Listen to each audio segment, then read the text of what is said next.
আসলে আমি পশু পাখি লাভার একদমই না, বাট কেন জানি না এখন আমার পশু পাখি অনেক ভালো লাগে, মানে বিশেষ করে বিড়ালগুলোকে অনেক ভালো লাগে। এভরিওয়ান আসসালামু আলাইকুম, কি অবস্থা তোমাদের? আশা করি তোমরা সবাই অনেক ভালো আছো। তো আমরা অনেকটা ভালো আছি। এই তো ভিডিও তো শুরুতে দেখতে পারতো আজকে ভিডিওটা কি নিয়ে। তো আজকে ভিডিওটা হচ্ছে বিড়াল নিয়ে। আমি কিন্তু একদমই বিড়াল লাভার ছিলাম না, বাট কয়েক মাস আগে আমি একটা বিড়াল দেখছিলাম। এই বিড়ালটা দেখে আমার এত ভালো লাগছিল, তো আমি সেই বিড়ালটা আনতে অনেক দূরে গিয়েছিলাম জার্নি করে।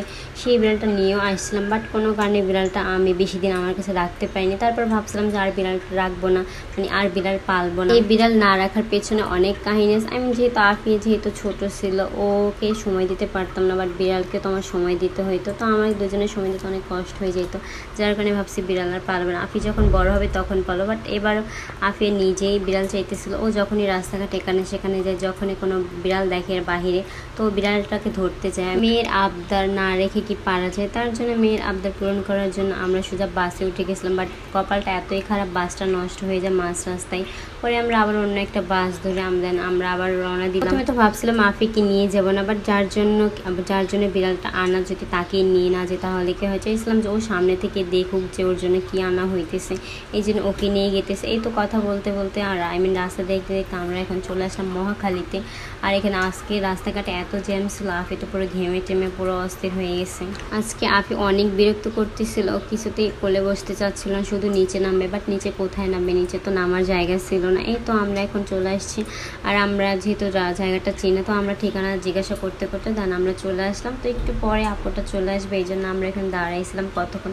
আর এখানে অনেকটা বাতাস ছিল, তো আমরা দাঁড়িয়ে বাতাস খেতেছিলাম। তো বুকের ভিতর কেমন জানি করতেছিল। যখন আমি মিনিকে আনতে যাই, অন্যরকম একটা ফিলিংস। ও ছিল আমার প্রথম বিড়াল, ওকে আমি কখনই ভুলতে পারবো না, আর ওকে ভোলার মতেও না। ও অনেকটা ভালো ছিল। আর এই যে আমরা ফাইনালি হাতে পেয়ে যাই তাকে, এই তো তাকে এমনভাবে প্যাকেটিং করে আনছে যে তাকে দেখাই যাচ্ছিল না। আর এত গরম, ও শুধু এখানে আওয়াজ করতেছিল।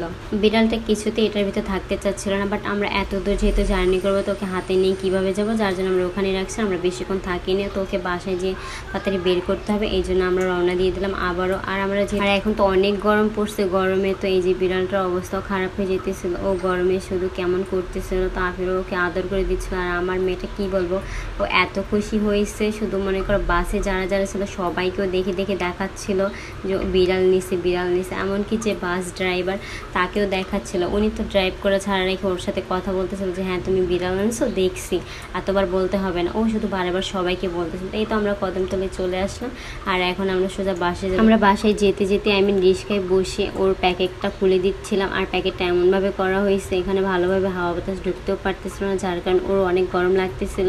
এই জন্য উনি রিস্কায় বসে ওকে খুলে দিচ্ছিল, আর খুলে এই যে ওকে বের করতেছিল।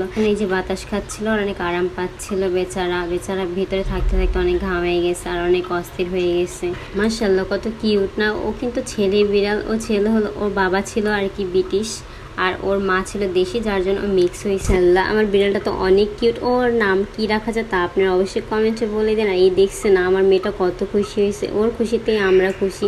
ওর খুশির জন্য এত দূরে গিয়েছে, এত দূরে গিয়ে বিড়ালটা নিয়ে আসছে। আর দেখছেন ও কত আদর করতেছে বিড়ালটাকে, শুধু সারাদিন নিয়ে বসে থাকে আর এইভাবে কিস করতে থাকে। আর বিড়ালটা ওর সাথে মানিয়ে গেছে, যে এই জন্য আমরা ছোটো বিড়াল আনছি, যেহেতু ওর সাথে খেলা করতে পারবে এই জন্য।